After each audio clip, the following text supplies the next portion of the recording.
All right, guys, so this is going to be part two. I'm inside the rear compartment looking forward. That's the midship bag, and there's the overflow vent tubes, or vent tube, 2 and 1 10, and then I run it up above. This is basically where the cup holders and stuff are, so it's kind of tucked up, coming up there, and then there's some wiring up there that I've wire tied it to. The tubing comes in here, tees in. This is midship, and this is coming from the stock overflow tube that goes down on the 2019 and up, goes down and runs to the bottom of the bag. You have, it's your fill and port coming from the two pumps right there. I mean, fill and drain coming from your two pumps, and this is the overflow right here on the top of the third fitting for the bag. There's 3 fittings right there. So as you come up on 2019, and normally your ballast sensor is actually about right here. I just pulled out some extra wiring. This is the ballast sensor right here, and you can see it just basically can slide up around the tubing. So I'm going to slide it up even further, even though my WakeMakers bags probably only come to about right here. I just want to make sure that I get that well over the water line, the top of the water line for the bag. So I'm probably going to try to put it right about up here. And so like I said, this is coming from the overflow from the rear, tees in to the overflow from the midship, comes into my check valve, and then finally goes out through the through hole fitting. Now you can add an extra vent for the rear bag, and I may do that. I'm still going to play around to see if I can't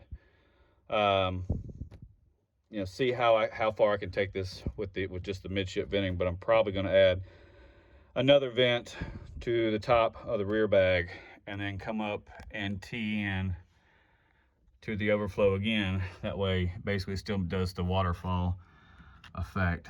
That way I can't cycle my midship into my rear bag and vice versa.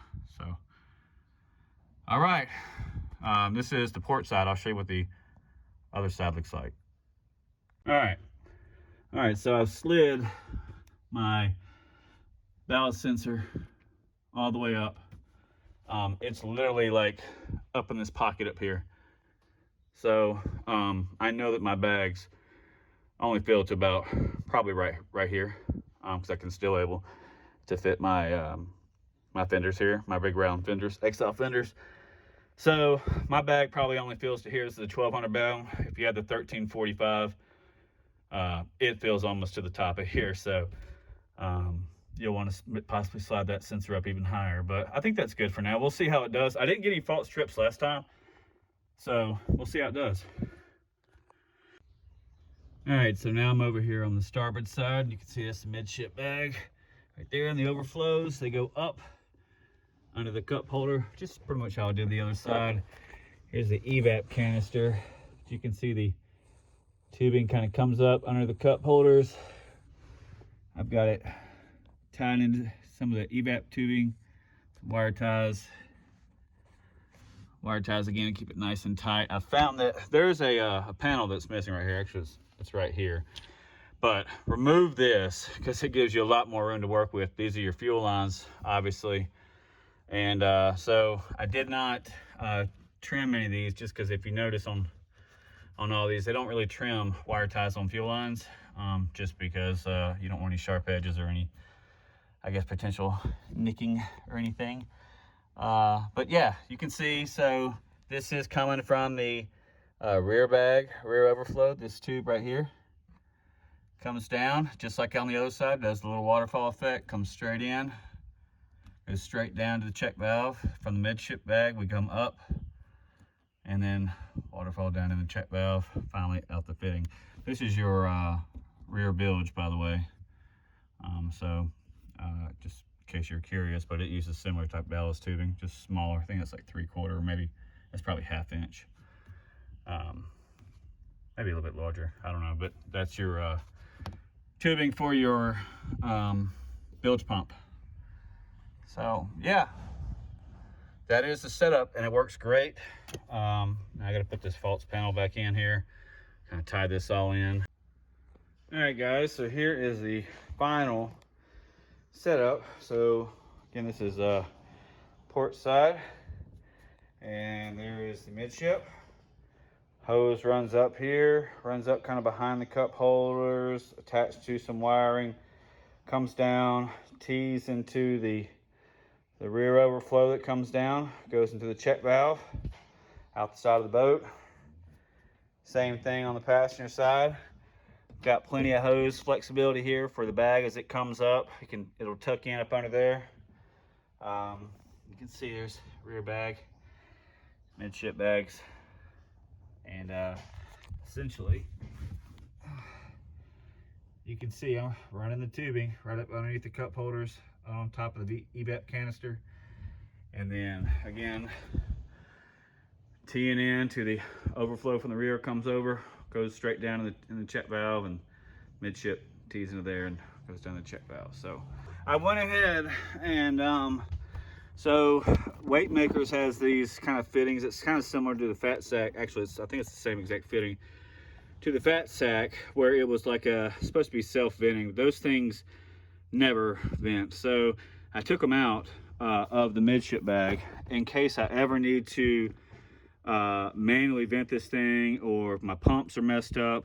That way I always ride around with a extra tsunami pump in case something happens or I need to drain these ballast bags. So I wanted to have an easier way to get to it. So this is the, little crack open vent, air vent thing, but I can take it all the way out, run a tube down in there and drain these bags if I had to manually. Same thing for the rear. Try to zoom in there. So you can see all those are supposed to be the self-venting ones. That one right there is supposed to be like one of those self-venting ones. And you can see the one next to it is a similar cap to what I did there, so that I can manually get that sucker out. And there's some more of those self-venting. You can see there's a little perforation diaphragm in there, but those things suck. They seem to work better on the fat sack bags, even though these are the same exact type fitting. I even looked, it's the same company. So I don't know, but anyways, I swapped that one out right there so that I could get a hose in there if I had to manually vent these things, or have a way to get the water out. So, but yeah, that is the setup, and it works great. Took it out last weekend. If you guys watched my previous video, you'll know that well, the wave looked freaking great. I've got, again, 200 pounds of lead under the 1,200 pound bags there. Or, no, I'm sorry, 100 pounds of lead, 2 50-pound bags under the 1,200 pound bag there. Same thing here. 540 bag, 540 bag. Everyone thinks this is a 1,200 pound bag in the stock. I kind of seem to think that because I think the stock bags are really 900, but everybody says they're 1,000 or whatever. I've got 100 pounds here, 100 pounds under here, and I've got 100 pounds in the very, very front. And that put my pitch at about 8.5, and the wave looked freaking great. On some of the clips, I had my surf tab setting at 65. I seem to find that at 65 surf tab setting, I get like this weird little scar on this. It's just on this side of the boat, I guess due to prop rotation. So it's a little bit more sensitive if you go over 60, at least on my boat, and with the setup that's in here, with my wife driving, which she don't weigh much, and then my daughter, of course, don't weigh much at all. So it puts a scar. So I run about 60 and it cleans it up. I try to run just as minimal. Actually, it's this side surf tab, but it's that side of the wave. But I try to run just as minimal there. I haven't tried 55 yet with this setup, so I may try that next time. But I know that if I go to 65 again, I still get that scar coming back. The wave is still plenty strong.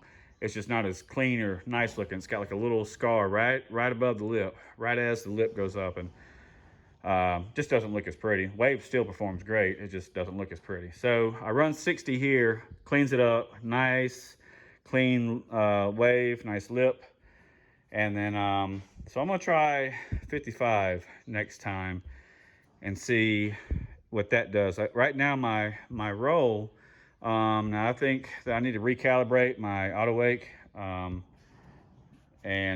because, well, I haven't recalibrated in a while, and it kind of sucks to recalibrate because you kind of have to take everything out of the boat, all the lead, everything, all your gear for the most part, and recalibrate the boat, stand in the middle of the boat, no ballast, just try to be, still, and stand in the middle of the boat, let it recalibrate, and then you can go and see what your actual, your amplitude is and your pitch and roll settings. But my roll said that I was around like 3, and I don't know if I really trust that number because, like I said, my wife doesn't weigh much. I've got the lead evenly weighted.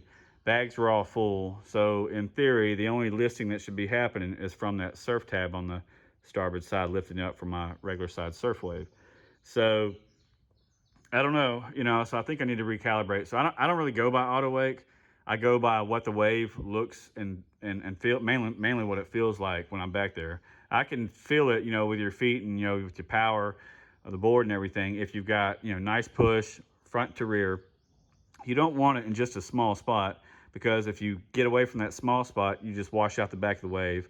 And you don't want it so that you're having to ride right up on the back of the swim platform. You want a wide pocket with plenty of power to play in. That way, if you go to the back, you can, have enough to pump, and get back in. Whereas, if it's just a small window, you really don't have a lot to play with. And if you get out of that, it's just like not a lot of power on the wave. So I say that to say that I don't really go by what my computer is telling me as far as angles and pitch and stuff. It did say 8.5. I seem to feel like it was plowing about 8.5. I know if I ride bow high, I can get a super, super tall wave, but it's really short. So 8.5 put me at a nice kind of, I guess, plow angle. And I had a nice long wave, a lot of power, front to back, all the way back. And new chaos fins work great, by the way, on the Neo. And so yeah, anyways, I'm rambling as always, but this is the new setup, or part 2 of the video. Did a lot better last time out as far as filling and draining, and the wave looked great. So yeah, we're getting there. She's getting dialed in, and see you guys next time.